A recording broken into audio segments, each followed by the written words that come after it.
ওয়ার্ল্ডের সবথেকে famous time management ট্রিকগুলোর মধ্যে একটা হলো পোমোডোরো টেকনিক।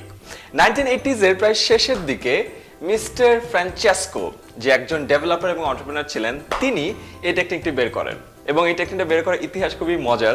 সে কাজ করার জন্য একটা টমেটো শেপের একটা অ্যালার্ম ক্লক ব্যবহার করতেন এবং ওখান থেকেই নাম এসেছে পোমোডোরো। পোমোডোরো মানে ওই টমেটো দিয়ে এক ধরনের সস, আর ওখান থেকে আসলো হলো পোমোডোরো টেকনিক।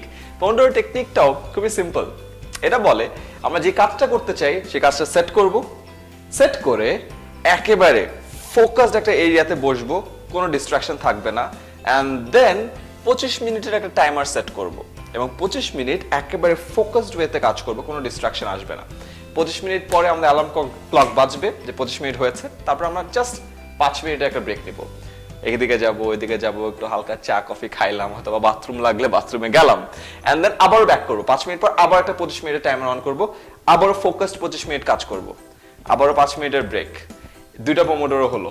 আবারও একবার 25 মিনিটের কাজ, 5 মিনিটের ব্রেক, তারপরে আবার একটা 25 মিনিটের কাজ, 5 মিনিটের ব্রেক। যে 4 বার যে আমরা করলাম, 4 বার কমপ্লিট হলে একটা পোমোডোরো সাইকেল শেষ হয়। তার মানে 4টা 25 মিনিটের কাজ, মানে যদি তুমি 100 মিনিট কাজ করো একটা পোমোডোরো সাইকেল, 200 মিনিট কাজ করো 2টা পোমোডোরো সাইকেল, এবং এইভাবে পোমোডোরো সাইকেল বাড়াতে হয়। আমরা যখন স্টার্ট করছি একটা পোমোডোরো সাইকেল এনাফ। একটা পোমোডোরো সাইকেল মানে কিন্তু 25 মিনিট না, 25 মিনিট 5 মিনিটের ব্রেক, এবং এটা 4 বার রিপিট করা, সেটা হলো একটা পোমোডোরো সাইকেল।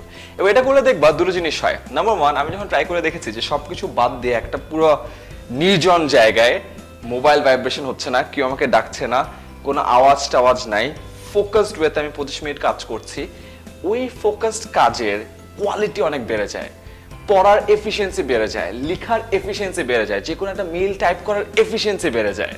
আমি বই পড়তে যাচ্ছি, বই পড়লে নর্মাল অবস্থায় যদি আমি 3 চ্যাপ্টার পড়তাম, পোমোডোরো ওয়েতে আমি যখন ফোকাসড ওয়েতে শুধুমাত্র ওতে কনসেন্ট্রেট করি, আমার 5 চ্যাপ্টার শেষ হয়ে যায়। সেটা হলো 1।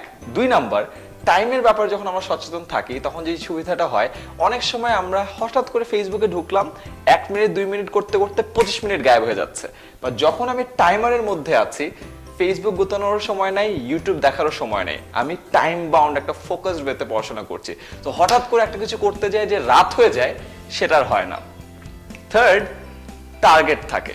আমি একটা পোমোডোরো সাইকেলে বা 100 মিনিট আমি কতটুকু কাজ করব আগে থেকে হিসাব করে ফেলি, এবং তারপর যদি কাজটা হয় টার্গেট মেনটেন করলাম, আর যদি কাজটা না হয় কেন টার্গেট মেনটেন করতে পারলাম না ওটা বোঝা যায়। অ্যান্ড ফাইনালি আমরা নিজেদের এফিসিয়েন্সি সম্পর্কে একটা আইডিয়া পাই। নর্মালি আমরা বুঝি না যে আসলে 2 ঘন্টায় কতটুকু কাজ করা যায়। তার কারণ হলো 2 ঘন্টা কাজের মধ্যে আমরা 1 ঘন্টা ফেসবুকে থাকি, আধা ঘন্টা ইউটিউবে থাকি, 15 মিনিট ফ্রেন্ডের সাথে যাই, আরেকজন কল করে তাকে বলি, আম্মু ডাকে তার সাথে দেখা করতে যাই, একটা কল আসে তার সাথে কথা বলি, অনেক ঝামেলার মধ্যে থাকি। অ্যাকচুয়াল 2 ঘন্টা কিন্তু 2 ঘন্টা কাজ হয় না।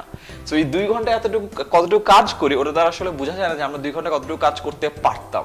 বাট পোমোডোরো টেকনিক অ্যাপ্লাই করে আমরা যতটুকু কাজ করতে পারি, ওটার মাধ্যমে কিন্তু আমরা আসলেও বুঝতে পারি যে আমাদের কর্মদক্ষতা কতটুকু, আমাদের এফিসিয়েন্সি কতটুকু, আমাদের কাজের এফেক্টিভনেস কতটুকু। তাই এখন যেহেতু ভিডিওটা দেখছো, ভিডিওটা শেষ করার পরেই কোনো কিছু করার দরকার নেই, মোবাইলে একটা 25 মিনিট অ্যালার্ম সেট করো, অ্যালার্ম সেট করে 25 মিনিট টানা ফোকাস ওয়েতে একটা কাজ করো, দেন 5 মিনিটের break, and then repeat the process for 4 times until you complete 1 pomodoro cycle. এবং তারপর নিজেই অবাক হয়ে যাবা যে এই পোমোডোরো টেকনিকের কত বড় এফেক্টিভনেস তোমার লাইফে আছে। সো ভিডিও এখনই শেষ, ট্রাই ইট আউট।